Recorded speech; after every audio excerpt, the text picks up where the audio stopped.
Hello, I'm Roberto, and we are learning Rust, and today a little bit of AWS too. Here with us, we have, where are you Luciano, this time? hello.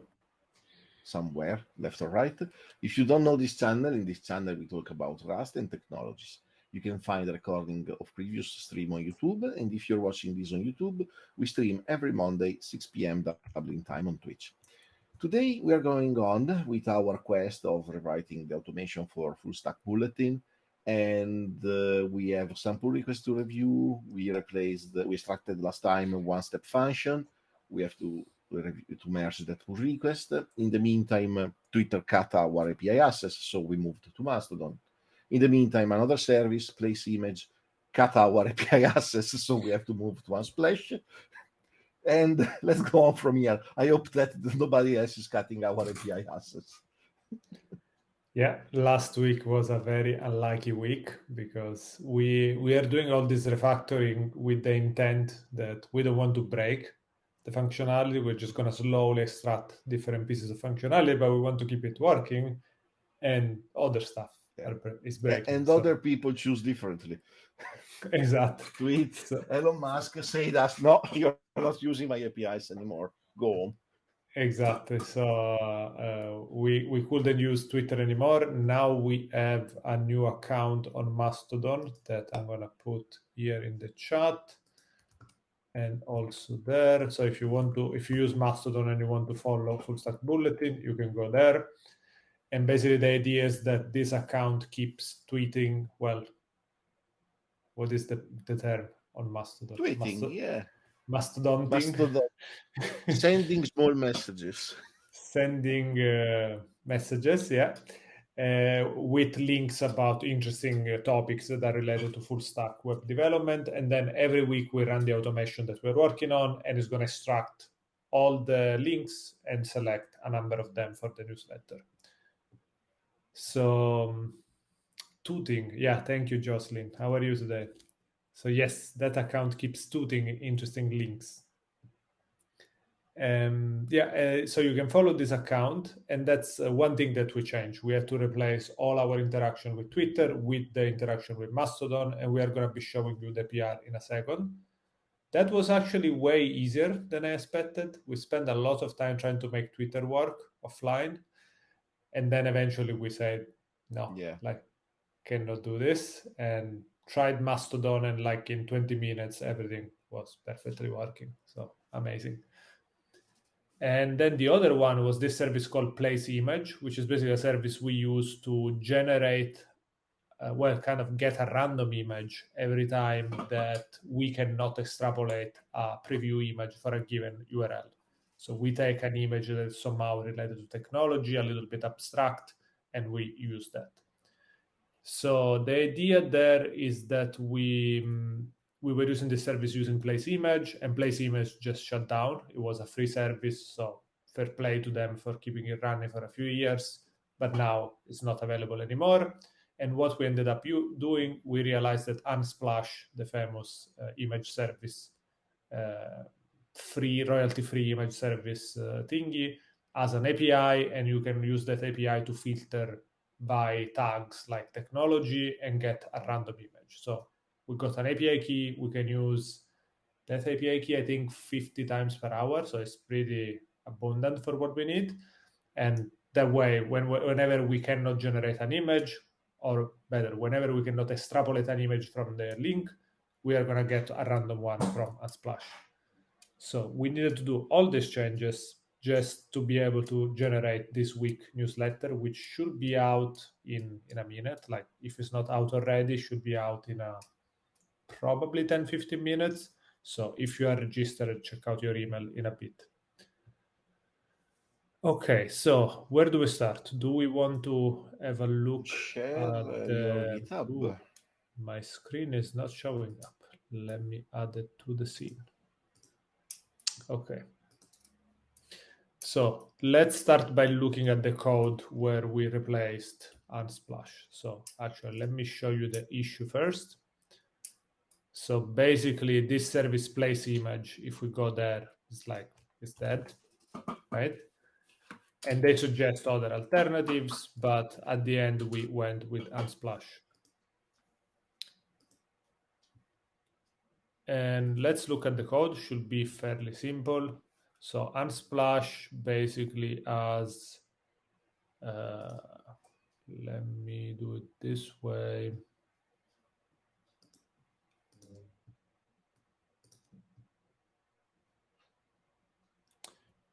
Okay, so where is it? So what we did is basically we created this idea of a fallback image client, and there is a new file called fallback image. And what we do, we just use the Unsplash API there with the query tech. And actually, this is repeated because You have that in the params and yeah, also we in have the that in URL. here. So we could remove this one, to be honest. And then there is an access key that you get when you sign up for Unsplash APIs. And you just need to pass this as almost like a bearer token. And basically that will give you a JSON blob. And in that JSON blob, you can get response.data.urls. And we just need the small one. So we can just take that one. That's literally the main part of the changes. Then what we needed to do is basically in our template YAML, we need to also have access to that access key, which is stored as well in our parameters in AWS using SSM. And then in our handler, The previous service was not requiring a key of any kind. Which one? Place image. No, it was totally free. Like it was just Totally a URL. open. Actually, we can probably see the difference here.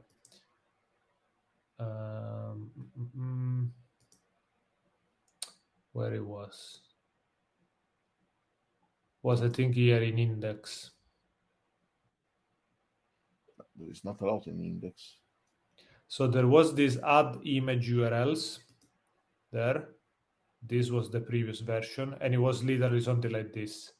Place image. So you could generate this URL with some random number, and that will literally give you the URL of the image. The random number was to avoid cache. The random number was just because the URL would have.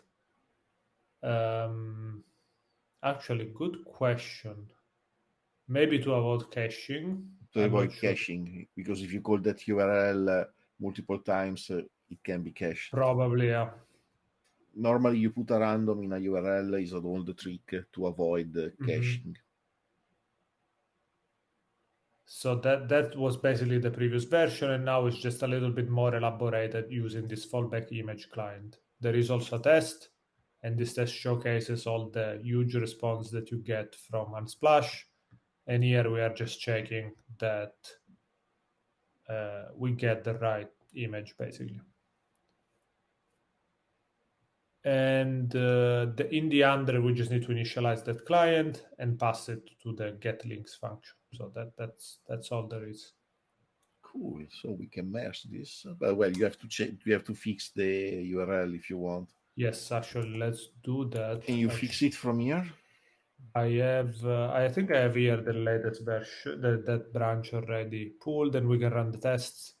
Yeah, just to the make name sure. of the branch is replace place image with Unsplash. So the name seems correct. Okay, so we said that the functionality is what is it? Fallback image. Search for query equal tech. Okay. Okay, so at this point we can npm Commit, test. add commit push. Well. Now the test is using a mock client, so in theory, really telling us much, but whatever.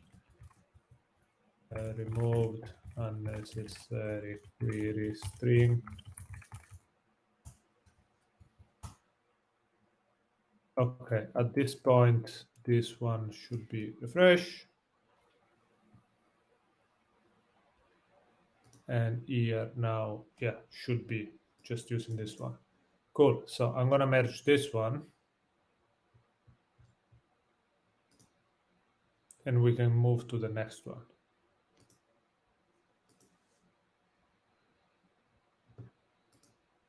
Now these PRs are all pointing to each other, so I'm merging the latest one. All these changes will flow in the other one. So we will see a bunch of additional changes here, but I'm just going to highlight the ones that make more sense for this one. This one is changing the Twitter.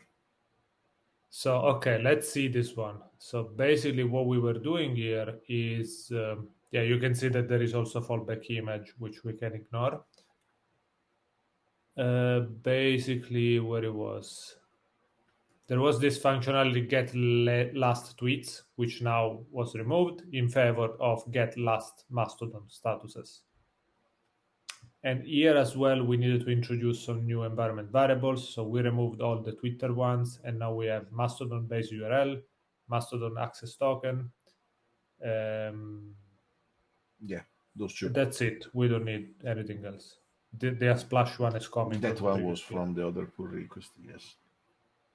Okay, so how does Mastodon work? As well, it's super simple. So if we take this one,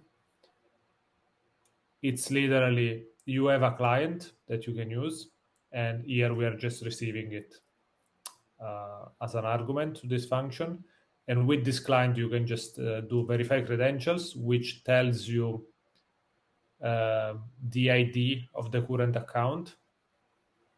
So basically, you all the account object, yeah. Then you exactly, yeah, and we can use that to get the ID. And then you can use get account statuses, and statuses is the internal name for posts or tweets, as Jocelyn said in the chat. And basically, you just pass the ID of an account. That's it. And by default, it gives you, I think, more than 50, which is what we had before. So should be pretty much equivalent functionality. And as per the client, if we go to the index, now what we are doing, we have this Mastodon client instead of a Twitter client. And the way that we initialize that Mastodon client is in the handler. We use this npm package called Megalodon. It's a great name, which is basically it uses the APIs, but it gives you like an object-oriented client, which is just much easier to use. So what we do, we create a new Mastodon client with the base URL, the access token, and at that point, we just pass that inside the you need a base URL because Mastodon can run on different servers, right?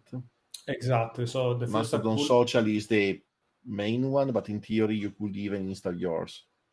Exactly. So the full stack bulletin one is on Mastodon Social. So it is mastodon.social/@fstackbulletin.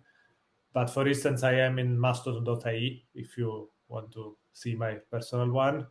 Just because Mastodon is distributed, anyone can create a server, and then you can create profiles in whatever server, and you can follow across servers if you want to. And basically, there is a protocol to synchronize the data across servers. Okay. Okay, so I think that's everything.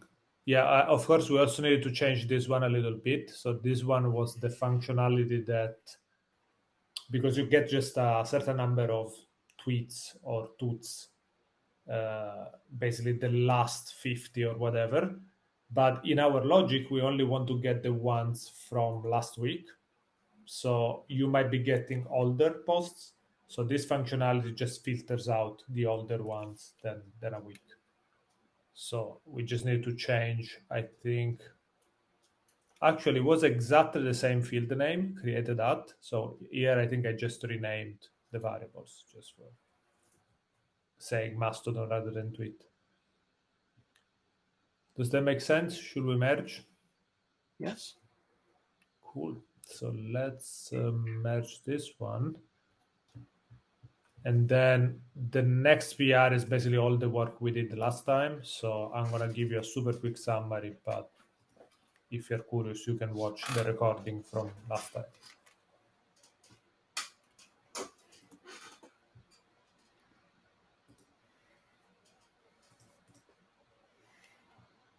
Okay, what we did here, this picture basically shows it. We add only a step function with just one step, which was this create issue. So we took a very monolithic lambda. We still kept it very monolithic, and we just brought it into a step function where we only had a start state, going to the monolithic lambda, end state. And we did that so that we have, once everything is in a step function, we can start to extrapolate pieces of functionality and reorganize them into individual lambdas and start to extract the logic from the mega lambda.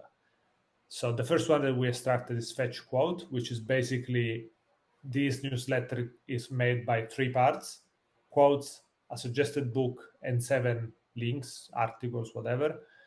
So this part is the one that extrapolates a random quote, tech quote, inspirational quote, whatever we want to call it, and basically moves it into its own lambda. This functionality extracts the quote and then passes it down into the step function state. And then in the create issue, we don't need to fetch the quote anymore. We just take it from the global state that is available to this lambda. So Cool. just to see what that looks like, I think the interesting bit is in the step function definition. So here we have a new step, a new state, if you want, called fetch quote, which is just pointing to a new lambda. And what it's saying is that the result, so the object that this step returns, so the lambda is going to execute and is going to return some data. That data is going to be injected into the global state of the step function in the property quote. So at this point, if we go and check the handler of the mega lambda, Lambda. What we did is basically, rather than calling this functionality, which now has been moved to the other lambda, we just need to take event.quote. And that was all the change. And of course, we have an entire new lambda here, which is just the code moved away from that original lambda into. And today we are doing another one. So I'm going to merge this one, and this is a good spoiler. Yeah. So conversation, squash and merge. I made a spoiler. Oops. Squash and merge. Okay, cool. Let me git checkout master git pull. Cool. And the spoiler of today, extract, what did we call it? The book. What is the book? Okay. So what we want to do is to convert our step function into, right now it looks like this. So we want to have here fetch quote, and in parallel, we also want to have fetch book. And then the 2 lambdas will run in parallel. They will send new data into the global state, and then create issue will take this data from the global state. And how do we do that? So let's see what is the syntax to do that. But basically in step function, if we go to edit state machine, I'm just going to do it here just for fun. If we go to flow, there is a parallel step. And basically what we can do is to move this one here, and here we can drop the other lambda. So do you want to create the new step function, the new lambda, for now in sequence, and then when we have it working in sequence, do you want to make it parallel, or do you want to start directly? Okay, we can check here what it looks like. So okay, if it's simple, we can just do it. So basically this is considered a step on its own, the parallel rectangle. Okay, so here what we need to do is to create a step called parallel. Well, you can call it whatever, and then the type is parallel. Maybe this is too small. Let me make it bigger. No, well, from here it was readable. And then basically next is what's outside the rectangle. So once all the parallel things are finished, what happens next? and this is going to be create issue. Then you define branches, and branches we already have the fetch quote one, so we just need to move that one. And this is an array, so you can add as many branches as you want. So that should be it. And they have different start at, because obviously it can be a sequence of lambdas. Here we have because one. here you could have multiple steps. I don't know we if just it's easy to show. Basically, you could drop another lambda here, and basically this branch will continue in parallel. This other branch will continue in parallel, and then when everything is finished, you go here. Okay. No, I think it's easy enough to go directly with the parallel approach. Seems easy enough. The only stuff is that here is JSON. We have to write YAML. Yes, yeah, should be easy enough. But the structure should be the same. Keep this as a reference. Yeah, I'm going to keep this open, but we are not going to save it, this one, because we're going to do things as infrastructure as code, as usual. Meanwhile, in the chat, if you have any questions, feel free to ask, and we'll try to answer. Okay, so let me close everything here, and we'll start from the template. Actually, no, we need to start from state machine. This is our definition. So let's define the parallel step. Let's call it fetch data. Of type and parallel. Type is parallel. Now, what was the thing? Next, branches. Next is create issue and then branches.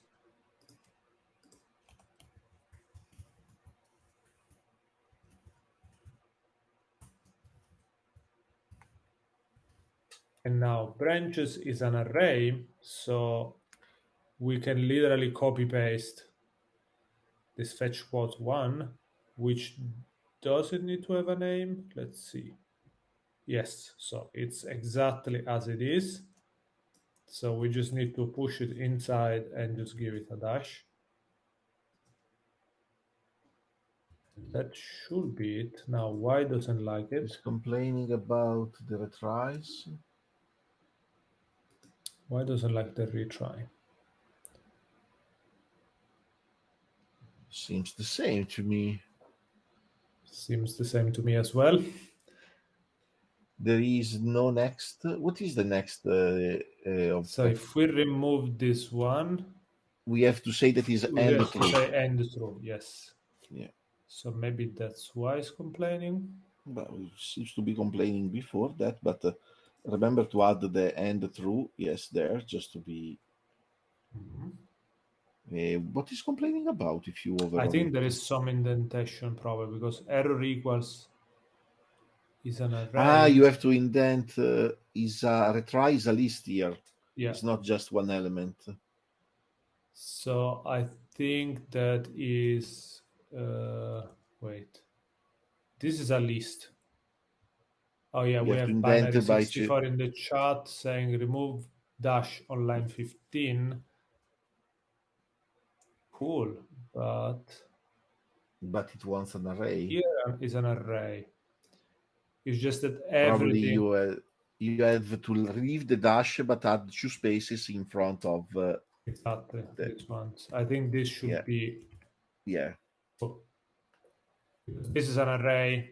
This is an array, and these are properties inside the of array, this object. and those are the properties of the object as first element of the array. Okay, now here we can add another branch, which is going to be our. Not going to be fetch weather. Sorry, Copilot. Copilot, mind your own business. Fetch book. What is this one? I'm just going to copy paste everything, and we're going to call it fetch book. It's going to be a task. Now this is going to be fetch book. Book function arm. We have to create it.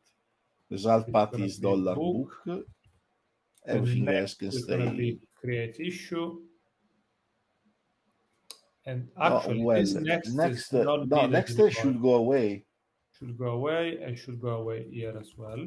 And also is end true. Okay. And end true this one as well. Because it's the end of his branch. Cool. Now we have to create the fetch book function R. That is a variable that is in our template somewhere. It's somewhere. Let's see if I can find it. Search fetch fetch quote. Yeah, there. That is the variable. And the variable is pointing to a node of this YAML that we still have to create. That we still have to create, and it's going to be. You passed it.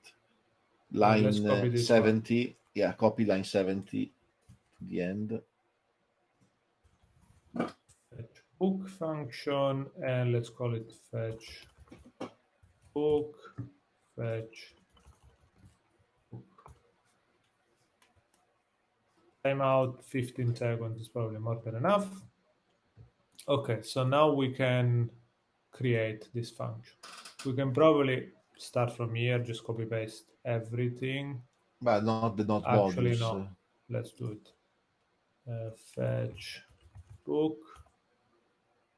And basically what we need is an Android JSON. Actually, I'm gonna do it from here. cd functions. Hello, Ammers99. So functions create book. Sorry, not fetch book. Fetch book. npm init y npm pkg set type module, which, by the way, if you didn't know, it's an amazing command that will do this for you. We didn't had problems last time with modules. Actually, I forgot to show that. I fixed it in a very ugly way. Okay, show us the ugly fix. I'll show it in a second. Let me do this first. Cool. Sorry. So handler, we will probably need moment time zone as well, which we'll install it in a second. We will need the library. So I'm going to comment all of this. I'm going to call this fetch book. And for now, let's just return. This should be more than enough to be able to deploy. And of course, it's not gonna, we will see in the state blah as a book. So we can deploy in a second. But the ugly thing that I was mentioning, so the problem here is that we have kind of a monorepo project where there are effectively 3 different Node.js projects. They create issue 1, fetch book, and fetch quotes. They all have their own package JSON. They all have their own node modules. So initially, I was using npm workspaces because at that point, you can just do npm install from the root of the module, and it will install all the dependencies from all the sub workspaces. And it's very convenient. You can run npm test, and it's going to test everything. So it's pretty cool that way. But the problem is creating... that... Yeah, sorry, go on. Go on. Yeah, basically the problem is that it was creating a global node modules, and when some deploys, it doesn't really do anything smart. It just takes whatever is in the folder, zips it, and ship it as a lambda. There is actually a more advanced feature called some build that you can use, which is a bit more reliable, and probably we will need to use it when we start to do Rust. And you can use it also when you do TypeScript. So in that case, it's going to do a build phase where actually it's going to process all your code, and it's going to create like a build folder with all the built versions of every single Lambda. It's going to remove all the dev dependencies. So it is actually more convenient, but it's going to make our development process a little bit slower because every single time you need to build first. It also uses Docker for building so that if you have native dependencies, they are already for Linux, Amazon Linux. So it does a bunch of things, but for now we don't need all of that because Node.js is going to work anyway right now. So to basically solve the problem, what we need is just to make sure that there is a node modules in every folder here. And I did this super ugly hack where basically I said post install.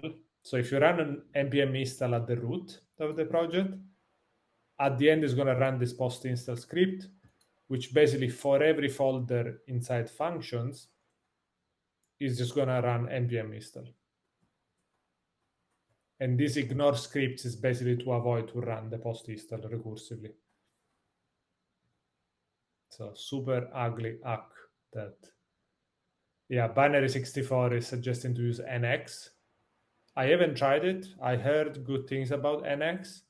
I guess here the trick would be, I don't know if it's something that is supported by NX, but to maintain the node modules in every single project. So not link them at the root, but still keep them locally in every package.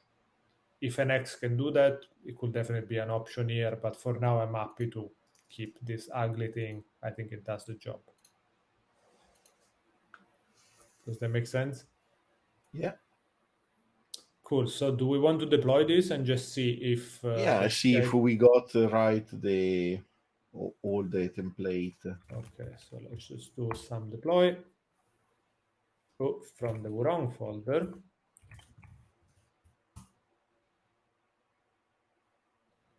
So if we did everything correctly, should create a new lambda. We should see that now we have a parallel step with 2 blocks and then our next thingy. Is uploading stuff. Because it's uploading the new lambda. And now it should tell us the changes. Oh, nice. NX scans the source to build a new package JSON. I didn't even know that. Okay. So you don't even need to do package JSON manually. So something like Go, where it just looks at your imports.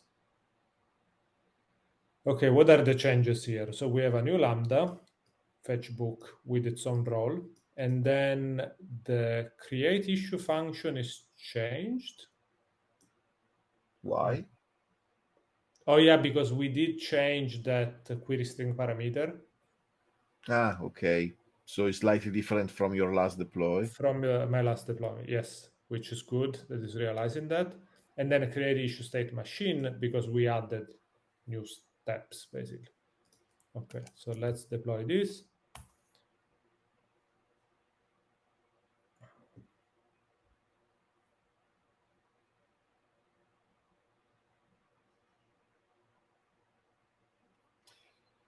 It's creating all the roles.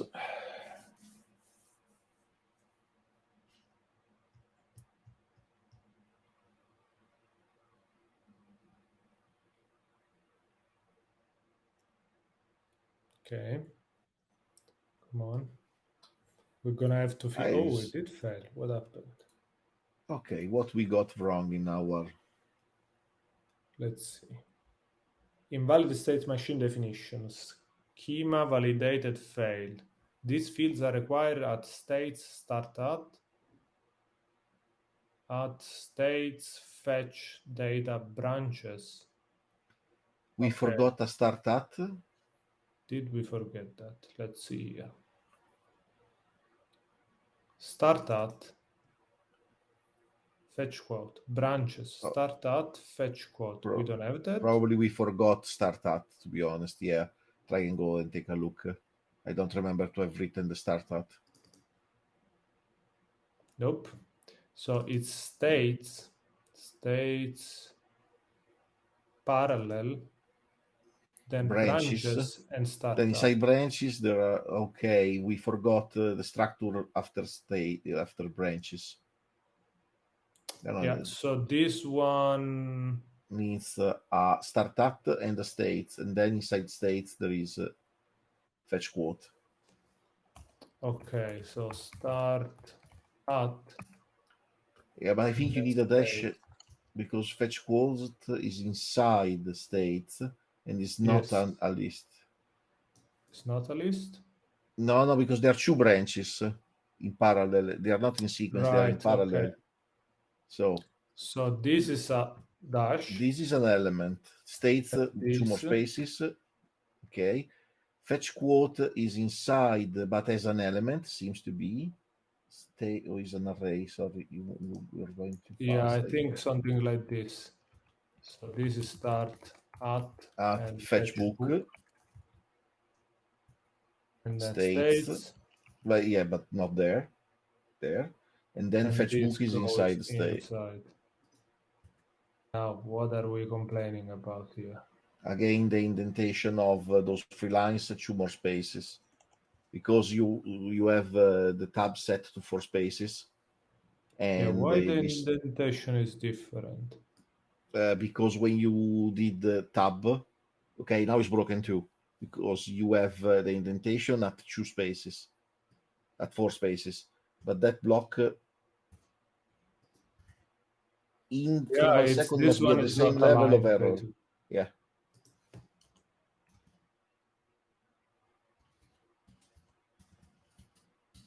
I like that you indent your Python at 4 spaces, but YAML is peak.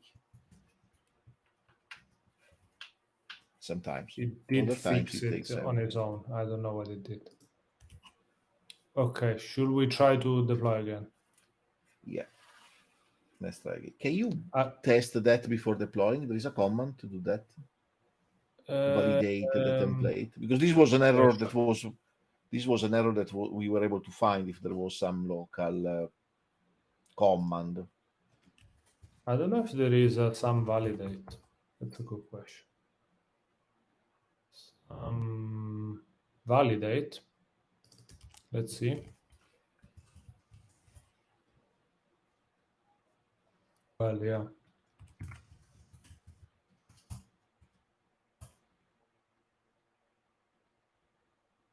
Seriously. Region.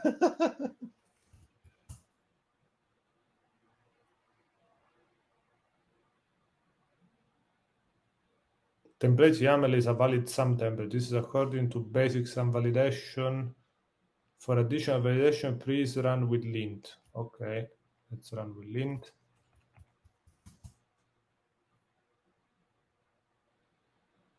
It's a valid sum template. Do we trust it? Okay, let's try to deploy. Let's see if it's true.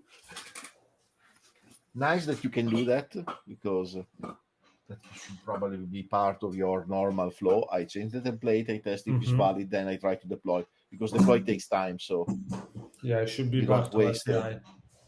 Yeah. Ideally. But we are doing things a bit wild west.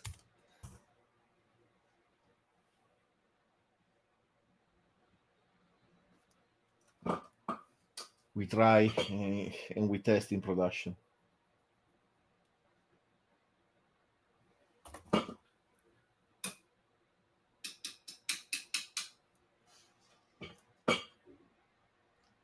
I like that your webcam breaks in interesting ways. Webcam is okay. I have to beat it. Oh, the Wild West is deploying to FTP. I wish that you could deploy step functions to FTP.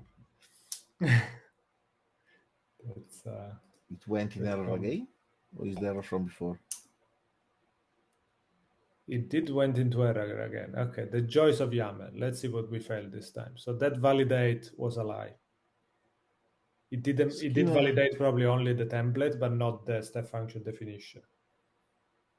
Expected value of type object, and we gave it what? Status fetch. Where is it?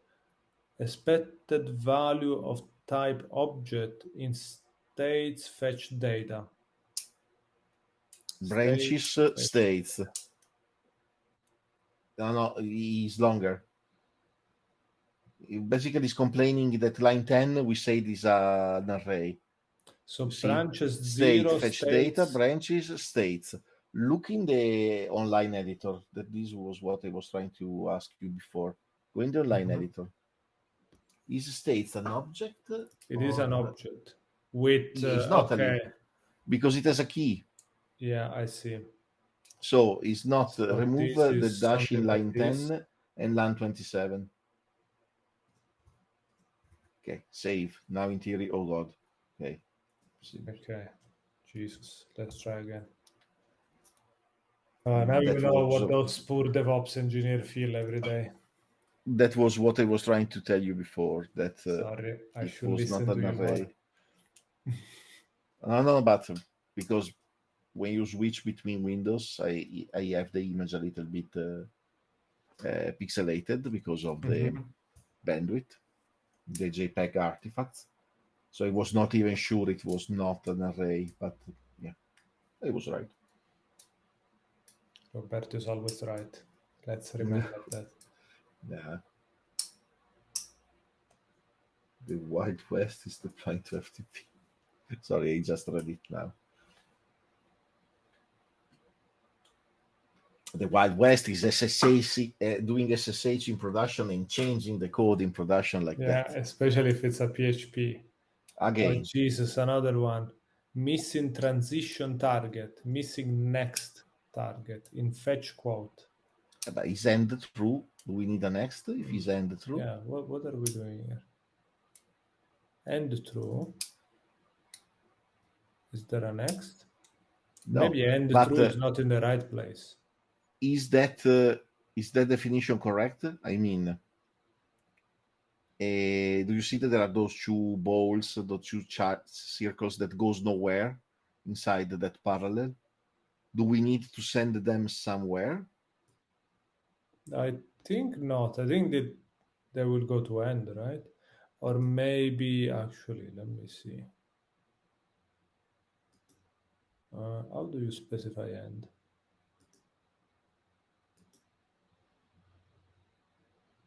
Okay, let's see here the documentation. There is an example here. So what they do is states lookup customer info, type parallel, end true. This is not Because our this case. no, because this is only one parallel inside, but we have Exactly. a step after it, so no. Then we have branches, and then branches will just have an end in both cases. So these are just two one big rectangle with two rectangles in parallel.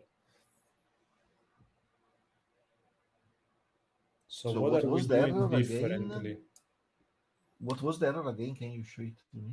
Missing transition target, missing next target, fetch quote at start at. Fetch quote at start Fetch data is not reachable. What is the fetch data? Oh, maybe I did a bad copy paste. Do we What have is something fetch called data? fetch Do we have data? some fetch data? We do. Ah, line 2. We must change line 2 in start at fetch data, not good fetch point. quote. But why the template is validate is not very useful if it's not doing this. I Okay. think it's not validating this file, it's just validating this template YAML. Ah, So we'll need to check if there is a better way to validate step functions. yeah, because deploying is taking time. I hope that this is the last error, but he was right. He was not able to reach that step. Yeah, that's honestly the annoying bit with step functions is that they are super powerful once you have them working. It's amazing how much you can see for every execution. But to write the definition is always a bit mind-bending because you need to effectively describe a complex graph with YAML. With YAML. Even worse with JSON. The Pulumi approach of describing it with code was too much for AWS. Actually, you can do it with CDK, and it's probably similar to Pulumi. I haven't tried Pulumi, but it's like you can write code to describe the states. Yeah, I just used Pulumi just a little bit. I'm still more comfortable with Terraform. Okay, it's going ahead, so hopefully we did progress. Cool, deployed. We still have the fake lambda, right? Let's go back here. Let's not leave. Save. Let's not edit. So if we go here and we do edit, okay, now it looks as we would expect. I'm not gonna run it because otherwise create issue is actually gonna create an issue for real. You should add a dry run flag. Actually, that's a good point. Let's do that. That's should be very easy to do. So in the create issue, right? What we can do. If we start it with a dry run in the initial state. So when you run manually the step function, you can provide an initial state. Yeah, exactly. So what we can you do can here say is dry run true there, and then in the create issue, if event.dry run is equal true, I don't know what you do. we Console just log do dry run, console log dry run and console log event. But no, the event is yeah. already. But the event, you already have the event in the step function Actually, that's debugger, fair. so.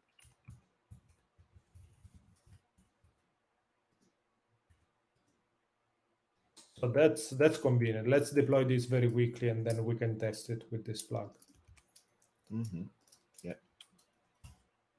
Then with the dry run flag, you can execute something for real. I don't know if you want. Depends what you want to do with the dry run. I mean, the dry run can still call the place image. You can just not execute the last step that is creating the newsletter. Yeah, that's what we did now, right? Yeah, no, I mean, even in the last lambda that is fetching the image and doing something, filter, all those operations, you could do them anyway, and then just not call right, we will chimp. put that dry run at the end of the logic, not just. It's fine now there to test it if it's working. So we have a question. Meanwhile, Binary64 is asking. Let me put it on screen as well. Are devs supposed to edit those YAML file on a PR? Then on master pipeline, does it push to AWS? I suppose there are different approaches that you can adopt depending on the company, people, whatever responsibilities. We are doing a bit of Wild West because it's a side project. We are changing things on the fly. If it breaks, this is a scheduled thing that is going to run once a week, and then we still edit manually and send it manually. So it's not really a big deal if we break it. And we are effectively changing the production environment every time we deploy. So of course you can imagine this is not ideal if this was an API with actual user, an API or a service with actual user accessing it, you will do what you just described. So you will basically have a test environment where you do all the changes, you try things, you break things, eventually you come up with a PR, and then when that PR is merged, there will be a pipeline that makes sure that validates everything, tests everything again, and then it does a deployment to the actual production environment. So in theory, you shouldn't be deploying to the production environment for more serious projects. I hope that answers the question. Just as a general, I prefer to have the infrastructure described in the same repository where the code is. There are other companies with other approaches, like having repositories for the infrastructure and then repositories for the single services. All the company I worked in with this approach moved to the other one. And they looked to move the approach of giving to the developers the ability of defining their own infrastructure within certain limits. There was always a global repository for the base infrastructure, for the base framework, but then in the single repository for the single services, there was a piece of infrastructure that was leveraging what was the global one and plugging in like number of instances, autoscaling group between 5 and 10 instances. That was in the repository of the service, not in the global one. But common stuff, networking, all that kind of VPC were in the infrastructure repository, because VPC is not something that the single service should care about. Single service should care about, I want a load balancer, I want 5 instances, I want an SQS queue, I want this and that. That are the stuff that should go in the service repository in a folder for the infrastructure of that service, and everything else that is common to the company should go in the monolithic infra repository. Sorry, gone. It's gone. No, I totally agree with that approach. And actually, I would add to that in bigger companies, it is becoming more and more common to do this thing that it is generally known as landing zones, which basically means that you don't deploy everything to one account, one AWS account, but you create like a tree of different accounts. And you would have, for instance, a dedicated account for networking and a dedicated account for auditing. So I think in that case, it is even more necessary to create a process or a pipeline that provisions all of that, and then it provisions all the common infrastructure, then you can reference in the specific projects. So I agree with you that you should be putting as much infrastructure as possible co-located with the service, but sometimes you still need to reference this kind of global infrastructure. Oh yeah, just for sure. because, yeah, more complicated deployments will need the kind of global infrastructure. So now we have Okay. it. Do we want Now to we try have to dry run it run. manually with the So dry run? let's refresh this guy. Let's start execution, and we can add dry run 2. And I need to make And sure I see if spell it it works. correctly. Cool. So 2 branches. Fetch book already failed. No, it's a warning. It's not a failure. It's a failure. It's not authorized. Oh yeah, we forgot that. That's another joy of doing YAML stuff. What we So- forgot. Ah, yeah, God, true. So we need to tell the step function role that is allowed to invoke this lambda. Fetch. Book. Oh, Now you God, might it's think true. that this is unnecessary, right? You might think like, why, if it is part of the same project, you don't really do it on your own. But in reality, if AWS didn't force us to do this, you could use this as an escape hatch to invoke functions that you are not supposed to invoke. Because basically you could have a function. Yeah, that to invoke secrets. any lambda defined in the company, in that sub account, Exactly. in that account. So this is a way that if you can create this particular policy, you can have like boundary policies that would forbid them. What did the step function do at this point? Oops. So it failed everything. It failed only. It's gonna retry a few times because we defined a retry policy. Mm-hmm. So it's gonna retry a few times and eventually it's gonna fail everything. Okay. If you deploy now that is running, I think this execution is gonna continue. With the old we version. Can start another execution. So I'm gonna deploy anyway. Mm-hmm.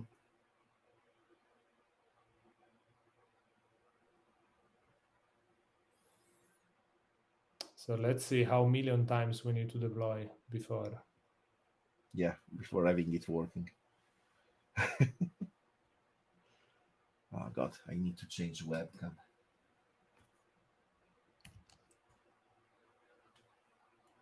It's curious to see here what happens. Yeah, it did retry a few times and then eventually failed.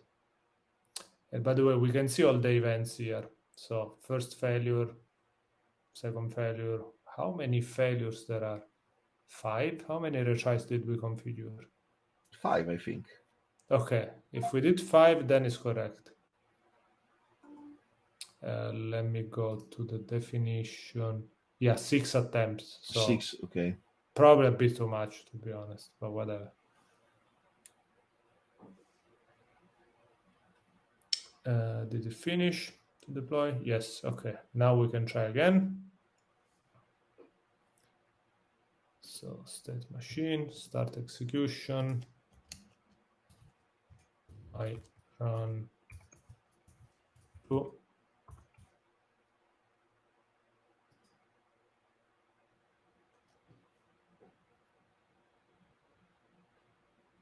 Okay, now it did something.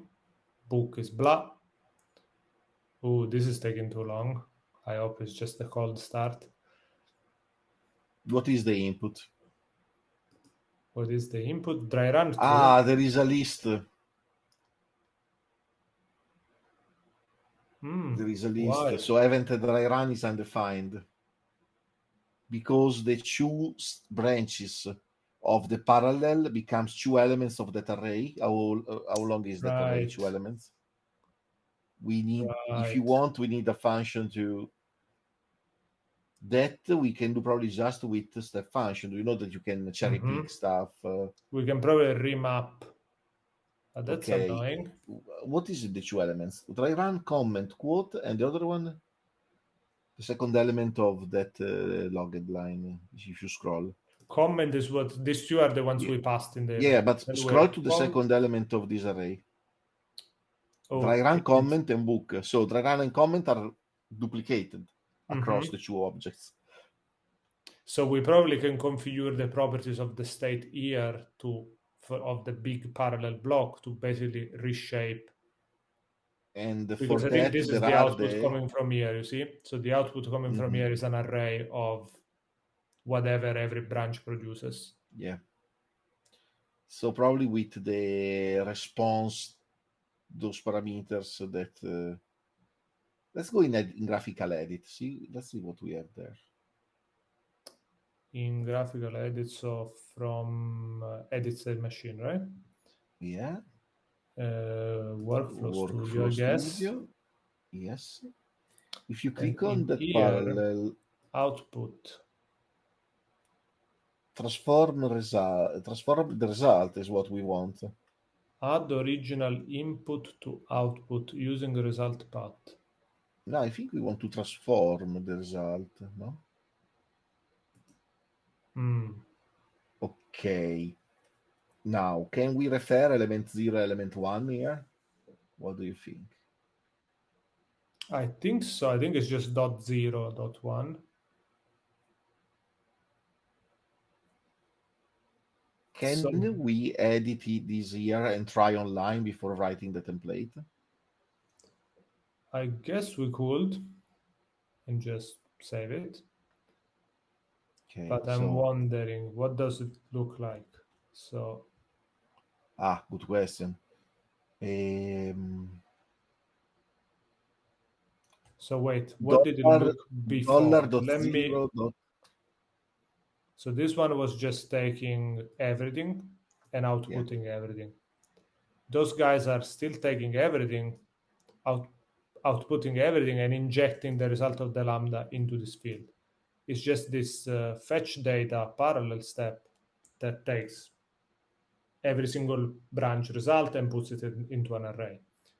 Yeah. So this is the result selector. We can make a test. I mean, try to open a curly bracket, dry run. My idea would be that something like book will be, sorry, let's start with quote. And it will be result $.0 dot quote.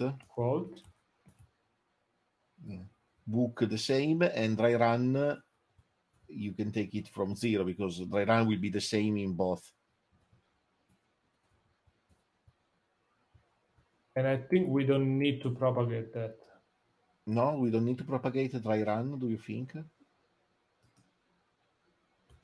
Let's see. It was lowercase. Okay. So we'll just take $. It's the same in 0 and 1, so take one of the two. .0 dry run.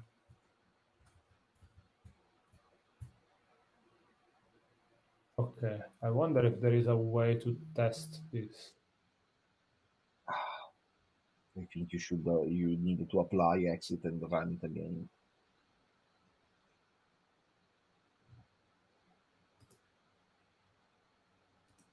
So the definition here is output path, result path. I think there will be another one here in fetch data. Yeah, result selector.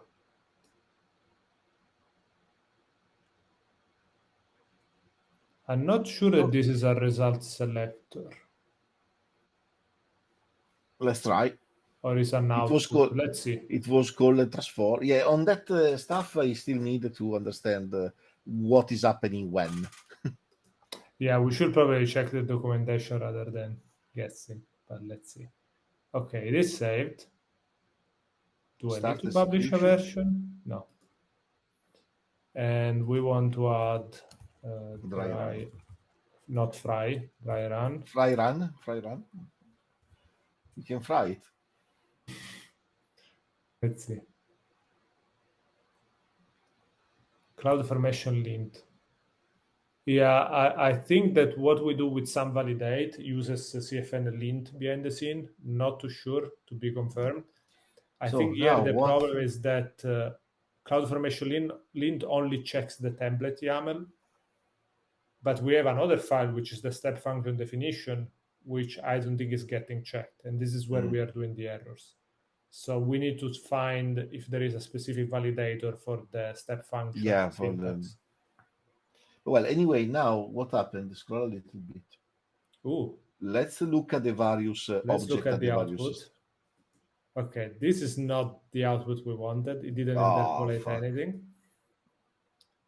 So this guy found dry run and just stopped. What is the logs? Give me the logs.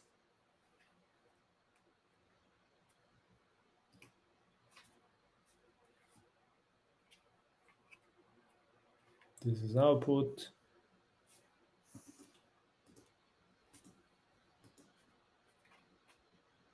Let's check the logs. I think it's just going to say dry run.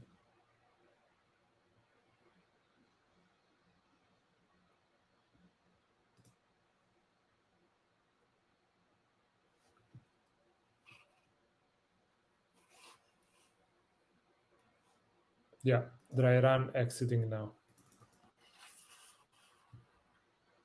So, but this is not the right thing because it is just evaluated as true, but it's not the interpolated nothing, but... So let's see step function result path. Try to search step function parallel result. So, parallel? Yeah, in the context of parallel, we need it. Let's see if there is an example. Result path specifies where in the input to place the output of the branches. The input is then filtered as specified by the output path. Specify where in the input to place the output of all the branches. There is an example of this. A result path example.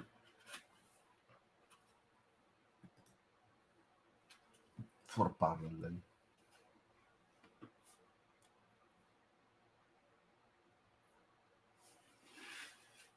Okay, so this is the state input. Comment, this is a test. Details, default example. AWS step function. What they do here is result path $, and it replaces all the object with what comes from the task result. That is not what we want. We want to add the new key. We want to have keys with the values of those stuff. Probably .0 was not the syntax. Is a square bracket 0? Don't know. There is not an example.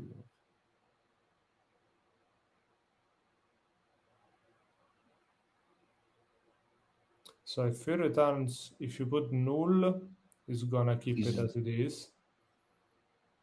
Is not taking the result at all. Mm-hmm. Okay, $.task result. What does it do? It creates. It creates a key called. So yeah, but I'm confused. Okay, so result path is only specify where to inject the result in the state, not the shape of the state. Yeah, and if you want to change the shape, we have a link here in the chat. Let me see if I can open that. Thank you. Thank you, Binary64. So let's see this definition. So definition state machine, is there a parallel step here? This is the schema. Oh, this is just the JSON schema. Okay. Yeah. Okay, so we could be using this to validate that our JSON schema is correct. Cool. So this is something to look for the next time, so we can speed up a little bit our debugging. So do we want to use a result path? No, we want to use something that remaps the state, right? Yeah, we have to change the shape of that state without writing a lambda to do that, obviously. I wanted to use something out of the box. Sorry, if it's not a result path, what is it? input path, output path, result selector. Result selector. Result selector. Let's try. What do we have there? Is there an example? Result selector, let's see.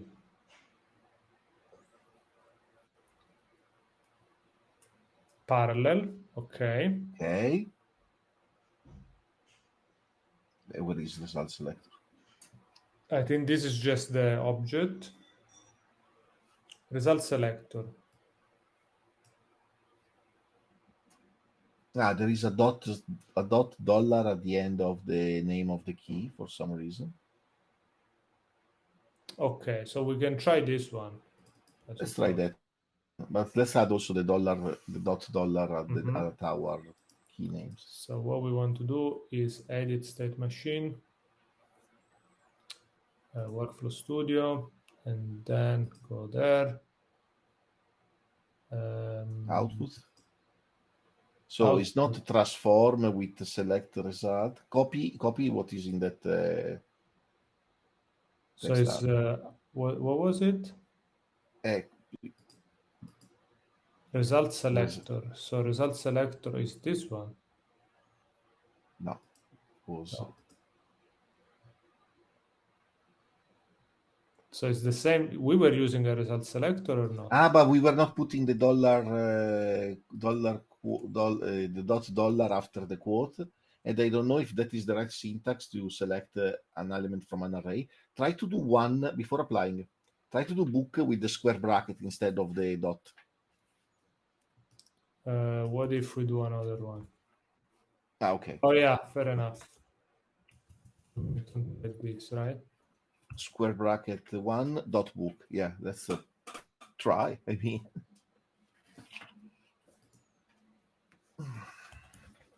It seems to be that. So we are very wild west, trying things until they fail. Okay, it failed in a different way. Nice. The JSON path 0 was specified for the field quote dollar could not be found in the input. Okay, what is the input? So this is the input. Quote ID whatever. So try to replace with a square bracket instead of the dot zero because it stopped to the first one. Try to edit all of them and add the square bracket at all the rows. But is there like a online JSON path? Evaluate. Cool. Let's try this. So we can take, this is the input. With the square bracket too. With there. Yeah. And sorry, this might be very small. And what we want to run is, what did we run? Dollar square bracket 0 dot quote. Yeah, that one probably is not going to work. Okay, let's put it 0 dot quote. Yeah, that's working. But it gives you maintaining an array though. Try of 0 again. Not much. Okay, but I mean, it's with the square bracket. Then I don't know why it's giving you back an array and not an object. Still an array. Well, long story short, we need the square brackets. Yeah, let's do that and let's see what happens.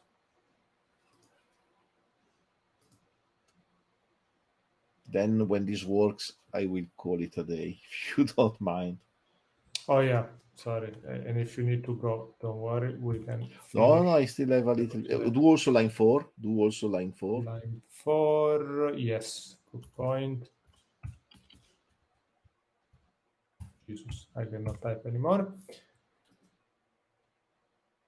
Save, start execution, dry run. The dry run.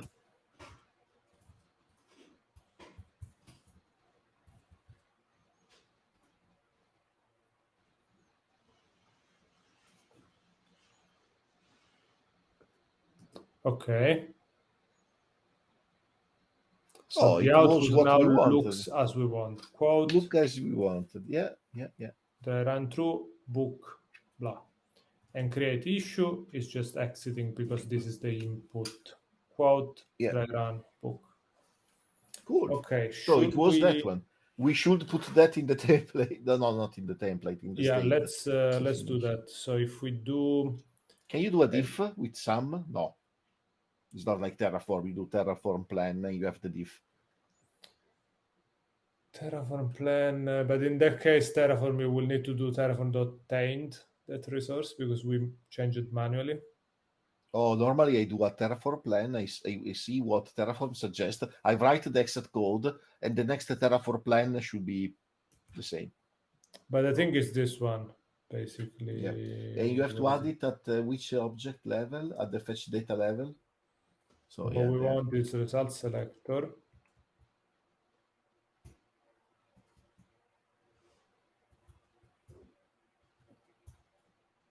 And something like this. and remove the comma.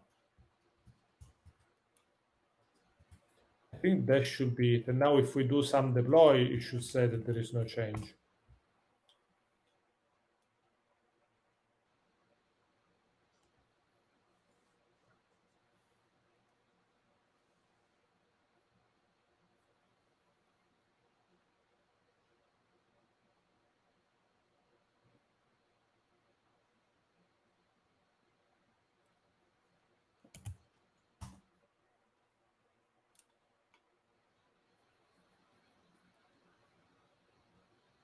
There are changes.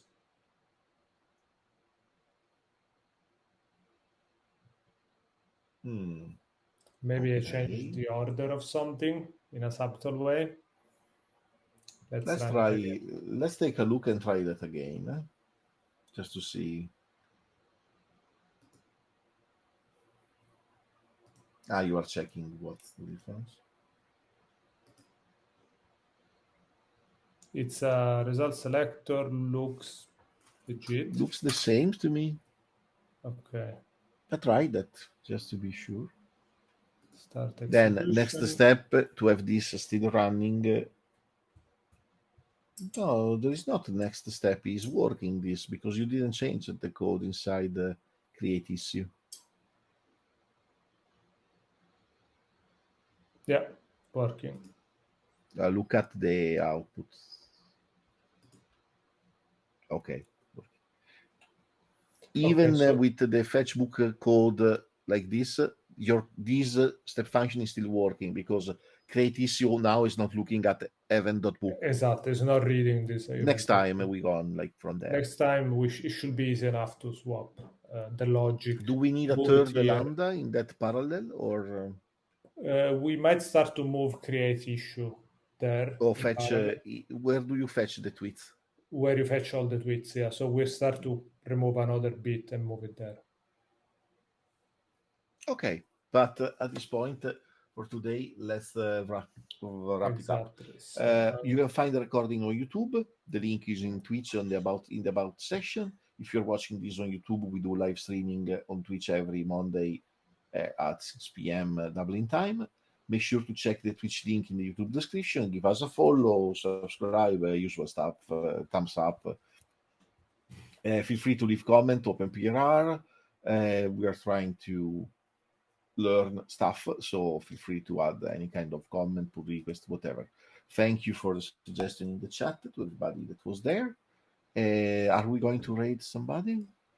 Yes, we are. Yeah, cool. So I'm gonna leave you with Anthony writes code. So thank you, bye, and see you next time. Bye.